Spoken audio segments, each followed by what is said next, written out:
What is up, guys? Dr. Ray here, coming at you with another video on this fine day. And today we're going to be talking about how to navigate these markets and ultimately how to survive in a bear market period. We're going to be going over mainly NFTs today, what to do in a bear market period, and we'll throw in a surprise at the ending, a project that you need to keep an eye on. Alright, but before we get into it, hit the like button, hit the subscribe button. It's going to help you get notifications for these videos. And as always, follow me on Twitter. That's where you're going to get information the quickest and get that alpha the fastest. Alright, let's get into it, guys. So first up, guys, what we got to go over is essentially we're in a bearish period now. We're in a bearish period in NFTs. We're in a bearish period in the market in general. And what you got to understand is, people say it all the time, but the biggest gains happen from people who stick around in a bear market period. So these are the times where you really need to double down and really be focused on the market. And that's what I like to call bear market stamina. Alright, so it's easy to stay involved in crypto when the market's going up in a bullish period. The problem is, in a bearish period, things are quieter, and you gotta get used to that. Discords are quieter, the energy level is different on crypto Twitter. Influencers are taking quote-unquote breaks, really because there's nothing to talk about, right? But for you, now is the time where you need to double down and you need to really focus on the market, because long-term wise, I don't know about you, but I'm bullish on Bitcoin and Ethereum and a bunch of other projects long-term. And when I mean long-term, I mean really long-term. I'm not talking about, the time periods between NFT quote-unquote bull markets, which is usually a few weeks, a few months, or the current lulls that we've had in the DeFi and regular crypto markets, which have lasted a few months. I'm talking about real long-term periods, right? So if we do go into a long bear market, you need to be prepared for that, you need to be ready for that, and you need to be ready to double down and really build up what I call bear market stamina, right? Those people that quote-unquote go away during a bear market, take a break, disappear, they're going to be playing catch-up. But if you double down now and really focus, it can be anything. It can be building things, it can be learning about how projects work, it can be learning coding, it can be, just staying in tune with the market and being able to pick out those one or two, really strong projects that can really excel during a bear market. That's what's going to set you ahead. That's what's going to help you really make those long-term life-changing gains. Because like I said, when the market's bullish, it's easy, it's up only, everybody's doing well, everyone's making money. In these bearish times, you can see the guys that stick around are the guys that are going to really kill it. So let's get into it in terms of the rest of the video now. And yeah, today was not a good day. Weekends are not really good days in terms of the market and trading. Things just don't really perform very well. Bitcoin really dumped today by a little bit. It's picking up a little bit now.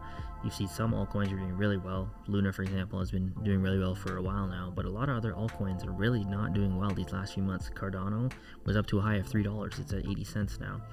Solana not doing well. AVAX not doing well. And these are coins that were much stronger earlier on past last year, but they're just really not doing well now. Even Polygon was up to about almost $3 at one point. It's now back to 1.37. Chainlink, really not doing well either. Phantom has taken a big hit as well, down to $1.10. So the market is really bleeding out, and this is typically what we see when Bitcoin isn't performing well. You're going to see alts kind of bleed out, and they can bleed out slowly, and it can be really discouraging and really disparaging to people when they see their positions really bleeding out. But the time to really double down and focus, and if you made some bad trades, you made some bad mistakes, that's fine. So that brings me to the second point, which is NFTs. We've seen NFTs do really well even in this bear market, quote unquote short-term bear market. We've seen projects pop up like GNSS do very well, Do-It-Ourselves do very well, and a bunch of other similar projects, right? There's always going to be projects that do well. It's just in a bear market it's harder. There's not as many. In a bull market, you can mint lots of things and you can perform fine. In a bear market, there's still going to be some projects that do well, but the vast majority won't. So what do you do in a bear market then? How do you set yourself up for the future? Well, besides the other things I said, building and focusing on learning techniques, the other things you can do is really identify projects that are strong long-term, quote-unquote blue chips, and really dial into those projects. And that's what we're going to go over today. Some top NFT projects that I think are blue chips that you need to take a look at and keep an eye at. They're probably ones you already know. And well, let's talk about it. So the first one is Doodles. Doodles is a project that's been around for a long time. During the previous NFT bear seasons, Doodles hovered around 1 ETH, and it's really taken off, right? So it's a quite high price floor right now. And the thing is, this isn't financial advice. I'm not telling you to go and buy this project, but it's one to keep an eye on. And if this is outside of your price range, then you should be looking at projects that kind of are similar. And I don't mean just similar in art style. I mean asking yourself what made Doodles strong, and are there other projects that are coming out that are going to replicate that? Things like strong team, strong community, strong vision, right? That's what really is going to set apart those NFT blue chips, right? So Doodles is one that you definitely need to keep an eye on. The founder is insane. The art's perfect. They have a strong community, strong alpha. And so Doodles is one that is definitely a current blue chip. Now the question is it going to be able to maintain that blue chip status going forward? And we want to keep an eye on projects that are going to be similar to Doodles and trying to replicate that success. So the second project I want to talk about is Azukis. And if you were lucky enough, Azukis did actually dip recently into the low 8s, and I think into the higher 7s. Currently in a floor of 9.34, which is respectable, but did have an all-time high of around 15 to 18 ETH. So it has pulled back a little bit. Now, again, that brings me back to my point of during these bearish time periods, you want to be looking at blue chips, thinking about picking them up on a dip if we are bullish on them long term. So Azukis is definitely one that's really taken the NFT scene by storm, and it's really proven itself. Why? Again, strong team, strong art, right? Strong vision, right? These are the things you need to see in an NFT project. There's too many projects that come out that have terrible art. Maybe the team's not very strong, and there's no roadmap, there's no vision, there's no utility. And this is the problem with the vast majority of projects. And going forward, I think most projects that don't have a strong setup are not going to do well. You may be able to flip them, make a quick buck, but they're not going to have that staying power. And Azukis is one that really sets itself apart from other projects by one key point, and that is the strength of the art. So a lot of projects, the problem they have is when you look at the individual NFTs, the only good ones are the rare ones. And as a project evolves and grows, you need new buyers to come in, and you need wealthy buyers to come in. And one selling point, especially people who have a lot of money and they want to come into a project, or maybe they don't have a lot of money, maybe they just want to buy one NFT, right? And that they're saving up their money for that NFT and they want to get involved in a project like Azukis. Well, maybe they can only come in at the floor, right?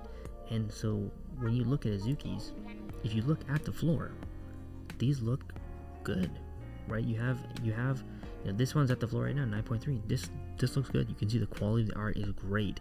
Even if you go a little bit above floor, you have some great options in terms of art, right? They just look good, right? They don't look terrible like when you look at a lot of other projects, and that's something I'm gonna want to see in NFT projects going forward. Is what do the NFTs look like at the floor? Do the ones at the floor look terrible or not? Now, the other thing that's good about Azukis is the floor NFTs look great, but the rares look super good, right? And so you have both that combination of you can enter the project and have a good looking PFP for cheap, but for the whales, for the big holders, the guys that we also need to help push the project, push the price, there's those rares for them to purchase as well that look really good. So Azukis is definitely one to keep an eye on. It's already run up super hard, but this is a project where if it does dip significantly, if we go into a major bear now, right? If Bitcoin doesn't do well and Azukis really struggles and the price drops, this is one I'm telling you for sure. A lot of people are going to be thinking of picking it up when it's cheap because they have faith in the long-term vision of this project. Okay, and the last project in terms of blue chips that I want to talk about, again, the most expensive of all three is Mutant Ape Club. Sitting almost at 20 ETH, was as high as almost 30 ETH. It's the smaller brother to the Bored Ape Yacht Club, but Mutant Apes is going to be, quote-unquote, the introductory level to the Bored Ape ecosystem. I know there's the Kennel Club, but it's not on the same level as actually owning an ape itself.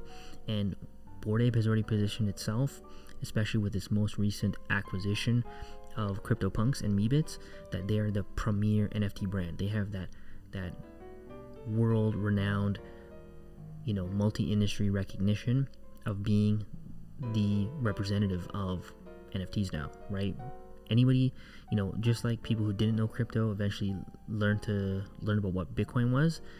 That's what Bored Apes is to NFTs. When people think NFT, they're going to think Bored Ape. And Mutant Ape is that introductory level to the Bored Ape ecosystem. And again, I'm not telling you to buy this at 20, but I'm saying this is definitely 100% certified blue chip. And if this comes to a respectable entry level that makes sense for you, right, this is one that you probably want to have in your wallet, because for that brand recognition, that long-term growth potential, this is a project that's going to be up there, right? And that's what I'm really focusing on, right? In NFTs, we often enter it in this concept or frame of mind that we have to be always buying things and selling them and minting them and flipping them. Well, there's a different type of strategy, and that's identifying the blue chip projects, the strong projects, picking them up at reasonable prices, right? That makes sense for us because we have faith and long-term vision in the project, and then riding them up. It's the same thing as buying Bitcoin or Ethereum rather than buying meme coins, right? Because we have that long-term faith and vision. Now, these projects are not as established and have not been around as long as Bitcoin or Ethereum, so we still have to be careful. But when you're dealing with NFTs and you're dealing with blue chips, it's a different level when you're dealing with something like this than when you're dealing with just some random project that you're minting. And that's the point I want to drive forward, is that's how you're going to survive in a bear market, is looking for the strong projects, the projects that are surviving, the projects that are building, the projects that are strong, that have a strong community, strong team, strong vision, and that are going to be here in a year and are just going to disappear, right? Right, so to finish it up, I just wanted to bring your attention to a project. I mentioned it before in a previous video, but that's Gangster All Star, and this is a project that is yet to come out. But the artist currently already has 2 Genesis collections that they've created. And the reason why I think you should keep an eye on this project is, again, it hits all of the tick boxes in terms of strong community, strong roadmap and vision, and strong team. Okay, if you look at the art for this project, just amazing. The marketing, the videos, just an all-around great project in terms of the art and the feel. The community just feels amazing. The artist himself has been around in the industry for a long time, not just in the NFT industry, but in the art industry itself. And, that's what makes me bullish on a project, is when you see that, when you see the strength in the team. Furthermore, the dev themselves is well known in the industry, right? OX Inarashi is a well-known dev. He's worked on multiple projects. He's affiliated with, teams like the Anonymice team, the EtherWorks team, to my understanding. So he's a well-known person in the actual NFT development ecosystem. And so these are things you want to see in a project. Now, the current Genesis collection is already quite expensive. It's at a 5 ETH floor, but this is their new 7,000 generative collection, which is coming out. And this is one that I think you should definitely keep an eye on, even though it hasn't minted yet. We haven't been able to see, where this thing's going to sit in the long term, but it's definitely one you want to keep your eye on and potentially try to get whitelisted for, because I think this has some long-term potential. This is definitely a gem that you want to get yourself into. Okay, well, again, guys, if you appreciate the videos that I pump out, make sure you hit the like button, hit the subscribe button, and please make sure you follow me on Twitter.